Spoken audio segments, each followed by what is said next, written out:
Greetings! Welcome to the Mind of Brandon. That's me, I'm Brandon, and today we're going to do some Bible study. As indicated by the title of this video, I'm going to be talking about Genesis chapter 1, verse 1, which begins, "In the beginning." That's what it says. In the beginning, God created the heaven and the earth.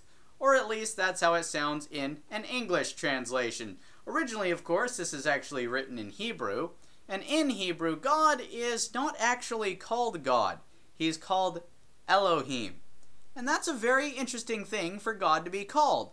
According to translators, Elohim is technically the plural form of the word El, which also translates as God. That's why later in the Bible, there are contexts where Elohim is translated as gods, plural.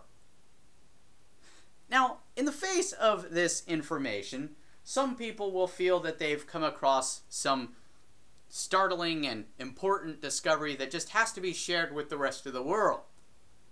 Apparently, God is a mistranslation.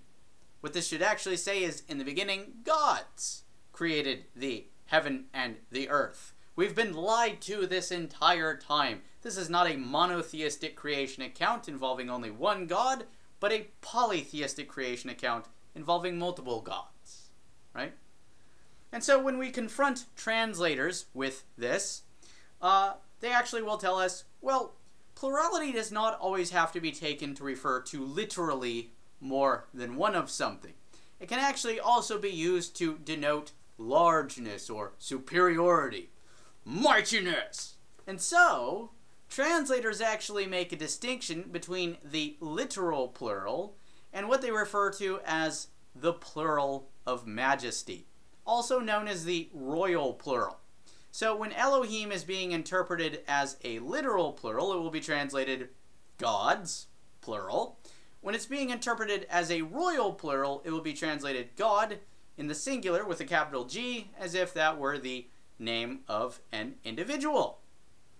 So this might raise the question, how do you know when to interpret this as a royal plural as opposed to a literal plural?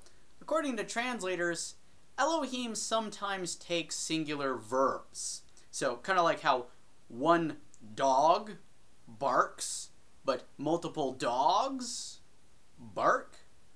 Likewise, one God speaks, multiple gods speak. Did you see the difference? One God speaks, multiple gods speak.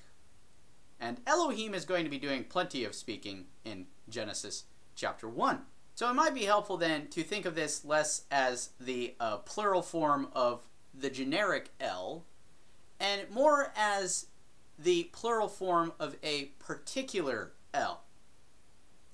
Originally, El was the personal name of a particular god found in the mythos of a culture known as the Canaanites.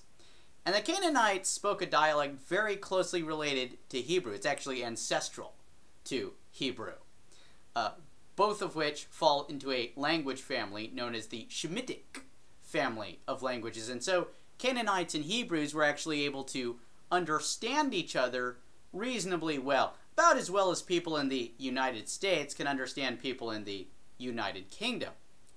So anyway, this Canaanite god, El, was perceived as father of the other gods. The Canaanites were polytheistic, believing in multiple gods, not just one.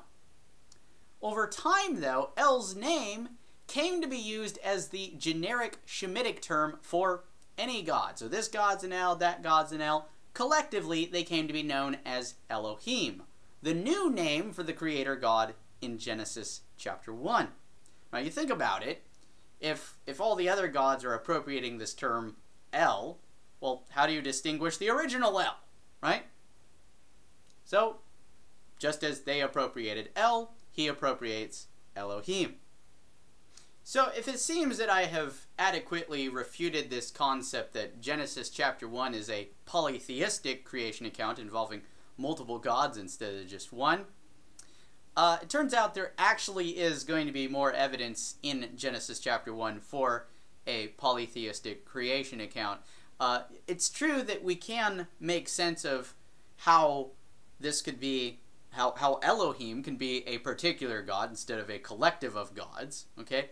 While we can make sense of that, that doesn't change the fact that we do have other evidence that there are other beings present helping God bring about creation. We will be looking at that evidence in my future videos. That being said, to be continued, I hope you all enjoyed this video. If you did, please give it a thumbs up, maybe even share it with other people. If you're interested in watching my future videos, please subscribe to this channel. In my next video, I will be returning to the subject of Genesis chapter 1 to discuss verse 2. So I hope to see you all there. Thank you for watching. Peace, and have a good one.